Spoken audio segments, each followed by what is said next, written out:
5 വയസ്സ് പൂർത്തിയായിരുന്നുവെങ്കിലും അപ്പൻ നാടുവിട്ടു പോയ ആ വർഷത്തെ ജൂൺ മാസത്തിൽ അമ്മ എന്നെ പള്ളിക്കൂടത്തിൽ ചേർത്തിരുന്നില്ല. ജെസ്സിയും ലാലിയും പോകുമ്പോൾ അനുജത്തി ബിന്ദുവിനോടൊപ്പം ഞാൻ വീട്ടിലായിരുന്നു. തൊടിയിലും തോട്ടിലും പരിസരത്തും മറ്റും ഞാൻ അനുജത്തിയുമായി ദിവസം മുഴുവൻ അലഞ്ഞു നടക്കുമായിരുന്നു. അയൽവീട്ടിലെ സമപ്രായക്കാരനായ ഷൈജു പള്ളിക്കൂടത്തിൽ പോകാൻ തുടങ്ങിയത് എന്നെ ഏറെ സങ്കടത്തിലാക്കിയ ഒരു കാര്യമായിരുന്നു. 2 വയസ്സുകാരിയായ അനുജത്തിക്കുട്ടിയെ ആശാൻ കളരിയിൽ വിടാനുള്ള പ്രായമാകാത്തതിനാൽ അവളെ നോക്കി വീട്ടിലിരിക്കേണ്ടതുകൊണ്ടാണ് എന്നെ പള്ളിക്കൂടത്തിൽ അമ്മ ചേർക്കാതിരുന്നത്. പരിസരങ്ങളിലുള്ള വീടുകളിൽ അമ്മ കൂലിപ്പണിക്ക് പോയിരുന്നു. അതിനാൽ തന്നെ ഞങ്ങൾക്ക് അത്താഴത്തിന് ഒരു കുറവും ഉണ്ടായിരുന്നില്ല. അമ്മയോടൊപ്പം ഞങ്ങൾ 4 മക്കളും പരിസരത്തുള്ള സമ്പന്ന കുടുംബങ്ങളിൽ അടയ്ക്ക പൊളിക്കാനും വിറകും മടലുമൊക്കെ വാരി ചുമക്കാനും മറ്റും പോയിരുന്നു. ആ ദിവസങ്ങളിൽ ചാക്കോച്ചേട്ടന്റെ വീടിന്റെ പിറകിലെ ചായ്പിൽ ഞങ്ങൾ 5 പേരും നിരന്നിരിക്കുമ്പോൾ ചേട്ടത്തെ വിളമ്പിത്തന്ന കുത്തരിച്ചോറിന്റെ രുചി ഇന്നും എന്റെ നാവിലുണ്ട്. ആ മഴക്കാലത്ത് പുല്ലുമേഞ്ഞ ഞങ്ങളുടെ വീട് ചോർന്നൊലിക്കുമായിരുന്നു. പിൻവശത്തെ മൺഭിത്തിയിലുണ്ടായിരുന്ന വിള്ളൽ മഴക്കാലം കഴിഞ്ഞപ്പോഴേക്കും വീടിനെ തന്നെ അപകടത്തിലാക്കും വിധം വലുതായി മാറിയിരുന്നു. പറമ്പിലെ ചില മരങ്ങൾ വെട്ടി വീടിന്റെ 4 മൂലയിലും തൂണിട്ട് ഞങ്ങൾ തന്നെ ഉണ്ടാക്കിയ ഉണങ്ങിയ മൺകട്ടകൾ കൊണ്ട് പിറകിലെ ഭിത്തി മാറ്റിപ്പണിതത് ഒരു ഓണക്കാലത്തായിരുന്നു. കുരിശു കുത്തിക്കൂന്നിൽ താമസിച്ചിരുന്ന മഞ്ഞക്കരപ്പണിക്കാർ വന്ന് വീടിരിക്കുന്ന സ്ഥാനത്ത് വസ്തുതാപരമായി തെറ്റുണ്ടെന്നും അതിനാൽ 3 വർഷത്തിനകം അത് മാറ്റിപ്പണിയണമെന്നും അല്ലാത്തപക്ഷം ആൾനാശം വരെ ഉണ്ടാകുമെന്നും അമ്മയെ പറഞ്ഞ് ബോധ്യപ്പെടുത്തി. പിന്നീട് അയാൾ 20 രൂപ കൂലിയും വാങ്ങിപ്പോയി. പാറത്തോട് സർവീസ് സഹകരണ ബാങ്കിൽ നിന്ന് ജപ്തി ഒഴിവാക്കി 3 മാസത്തിനകം പലിശ അടച്ചു തീർക്കാൻ ആവശ്യപ്പെട്ടുകൊണ്ട് കത്ത് കിട്ടി 1 മാസം കഴിഞ്ഞിട്ടുണ്ടായിരുന്നു. ഒരു രാത്രി ഏറെ വൈകിക്കഴിഞ്ഞു. ജെസ്സിയും അമ്മയും ഞങ്ങളുടെ വീടിന്റെ ചാണകവും കരിയും ചേർത്ത് മെഴുകിയ തിണ്ണയിലിരുന്ന് എന്തൊക്കെയോ പറയുന്നത് ഞാൻ കട്ടിലിൽ കിടന്ന് പാതി ഉറക്കത്തിൽ കേൾക്കുകയായിരുന്നു. പിന്നീട് അമ്മ എന്തു പറഞ്ഞാണ് കരയുന്നതെന്നൊന്നും എനിക്ക് മനസ്സിലായില്ല.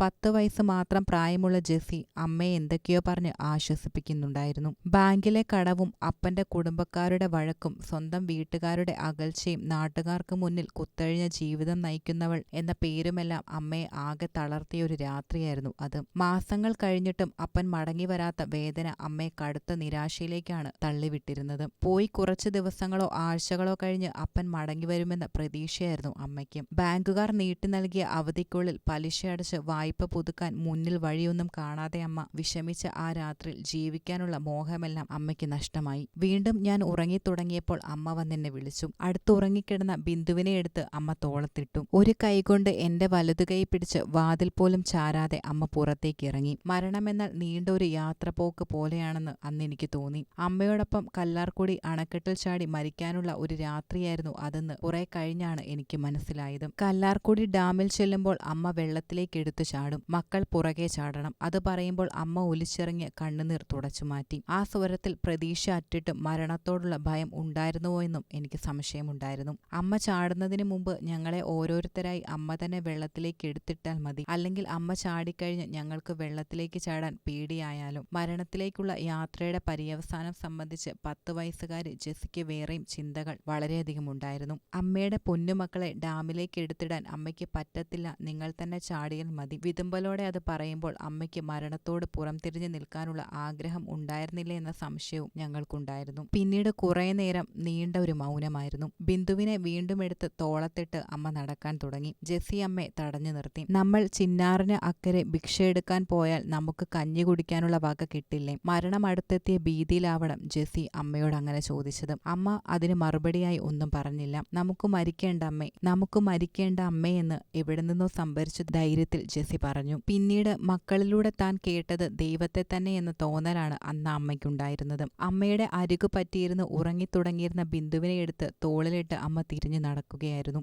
മരണത്തിന്റെ വഴി ഉപേക്ഷിച്ച് വീട്ടിലേക്കുള്ള ആ മടക്കയാത്ര കൂടുതൽ വേഗത്തിലായി മാറി. അമ്മയുടെ ഓരോ കാൽവെപ്പിലും ജീവിതം സമ്മാനിച്ച ദുരിതങ്ങളെ പടവെട്ടി തോൽപ്പിക്കാനുള്ള തീവ്രമായ ആഗ്രഹമുണ്ടായിരുന്നു. മാസങ്ങൾ 1ഉം 2ഉം കഴിഞ്ഞിട്ടുണ്ടായിരിക്കും. അയൽപ്പക്കത്തെ സമ്പന്ന കുടുംബങ്ങളിൽ കൂലിപ്പണിക്ക് പോയിരുന്ന അമ്മ സ്വരുക്കൂട്ടി വെച്ച പണവും ചേർത്ത് പാറത്തോട് സർവീസ് സഹകരണ ബാങ്കിൽ നിന്നും അപ്പനെടുത്ത ജപ്തിയായ കൃഷിവായ്പയുടെ പലിശ അടച്ചത് ആ വർഷത്തെ ക്രിസ്മസിനും കുറച്ച് ദിവസങ്ങൾക്ക് മുമ്പായിരുന്നു. അപ്പോഴേക്കും വായ്പ പൂർണ്ണമായി അടച്ചു തീർക്കാൻ അമ്മയ്ക്ക് 3 വർഷത്തെ അവധി ബാങ്കിൽ നിന്നും ലഭിക്കുകയും ചെയ്തു. പലിശയടച്ച് പുതുക്കാനായി 2 വർഷത്തെ അവധി വ്യവസ്ഥയിൽ ചാക്കോച്ചേട്ടൻ കുറച്ച് പണം അമ്മയ്ക്ക് കടം നൽകുകയും ചെയ്തിരുന്നു. അന്ന് ഞങ്ങളുടെ വീട്ടിലുണ്ടായിരുന്ന 3 ഓട്ടുവിളക്കുകളിൽ 2 എണ്ണവും 2 ചെമ്പ് കലങ്ങളും 1 ചെമ്പ് ഓട്ടുരുളിയും അമ്മ അയൽപ്പക്കത്തെ ലില്ലിച്ച ചേട്ടത്തിക്ക് വിൽക്കുകയും ചെയ്തു. ഇതെല്ലാം ചേർത്ത് വെച്ചാണ് അന്ന് സഹകരണ ബാങ്കിലെ വായ്പയുടെ പലിശ അമ്മ പുതുക്കിയിരുന്നത്. ഞങ്ങൾ മക്കളെ അപ്പന്റെ തറവാട്ടിലാക്കി അമ്മ സ്വന്തം വീട്ടിലേക്ക് പോകാൻ തയ്യാറാകാത്തതിനാൽ അമ്മ വീട്ടിൽ നിന്ന് ആരും ഞങ്ങളുടെ അടുക്കൽ വരികയോ ഞങ്ങൾ അങ്ങോട്ട് പോവുകയോ സംസാരിക്കുകയോ ഒന്നും ചെയ്തിട്ടില്ല.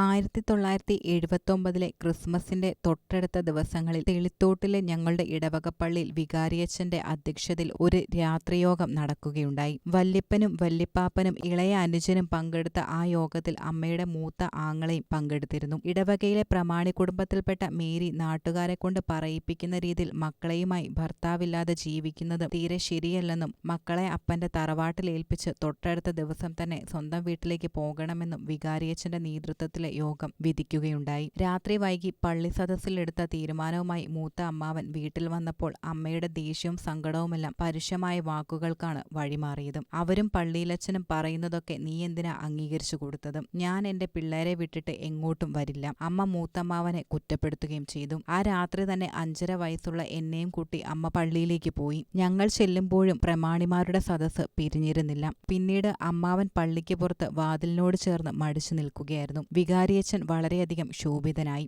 വികാരിയച്ഛന്റെ തീരുമാനത്തെ അമ്മ ഒരുപാട് എതിർത്തിരുന്നു. എന്നാൽ വികാരിയച്ഛൻ അതൊന്നും കേൾക്കാൻ തയ്യാറായില്ല. വികാരിയച്ഛന്റെ സ്വരം കൂടുതൽ കടുത്തിരുന്നു. അമ്മയുടെ പിറകിൽ ഭയന്നു നിന്ന ഞാനെന്ന 5 വയസ്സുകാരനിൽ അമ്മയെ നഷ്ടമാകാൻ പോകുന്നതിന്റെ ആകുലത വളരെയധികം നിറഞ്ഞു. പിന്നീട് പള്ളിമുറിക്കകത്തുനിന്നും അലറിപ്പറയുമ്പോൾ അമ്മ അരയിൽ കരുതിയിരുന്ന അരിവാൾ കയ്യിലെടുക്കുകയുണ്ടായി. ഒരു ഭ്രാന്തിയെപ്പോലെ വികാരിയച്ഛന്റെയും വല്യപ്പന്റെയും അപ്പാപ്പന്മാരുടെയും നേരെ അരിവാളുമായി ഓടിയ അമ്മ ആ 5 വയസ്സുകാരന്റെ മനസ്സിൽ കാലം മായ്ക്കാത്ത ഭയപ്പെടുത്തുന്ന ഓർമ്മകളാണ് സൃഷ്ടിച്ചത്. പള്ളിയിലച്ഛനും വല്യപ്പനും അപ്പാപ്പന്മാരും പള്ളിമുറിക്ക് പുറത്തേക്ക് ഓടുകയും ചെയ്തു. അരിവാളുമായി നിന്ന അമ്മയും ഭയന്നു വിറച്ച ഞാനും നിസ്സഹായരായ വിശുദ്ധരും സക്രാരിക്ക് മുകളിൽ മരണസന്നനായി കുരിശിൽ കിടന്ന കർത്താവും തെളിത്തോട്ട് പള്ളിയിൽ ആ പാതിരാത്രി ഒറ്റയ്ക്കായിരുന്നു. സക്രാരിക്ക് മുന്നിൽ മിന്നിക്കൊണ്ടിരുന്ന നിത്യപ്രകാശം പോലും കുറെ നേരത്തേക്കന്ന് നിന്നുപോയിരുന്നു. പള്ളിയിൽ കയറി അമ്മ മുട്ടുകുത്തി കൈകൾ വിരിച്ച് പ്രാർത്ഥിച്ച ശേഷം പുറത്തേക്ക് ഇറങ്ങി വന്നു. പിന്നീട് ബിന്ദുവിനെ മടിയിൽ കിടത്തിയുറക്കി ജെസ്സി ലാലിയെയും ചേർത്ത് പിടിച്ച് അമ്മയും എന്നെയും കാത്തിരുന്നു. പിന്നീട് അമ്മ വീട്ടിലേക്ക് നടക്കുമ്പോഴും ദേഷ്യത്തോടെ എന്തൊക്കെയോ പറയുന്നുണ്ടായിരുന്നു. നാളെക്കുറിച്ചുള്ള പ്രതീക്ഷകൾ ആ സമയം ഞങ്ങൾക്കിടയിൽ നിലനിന്നിരുന്നു.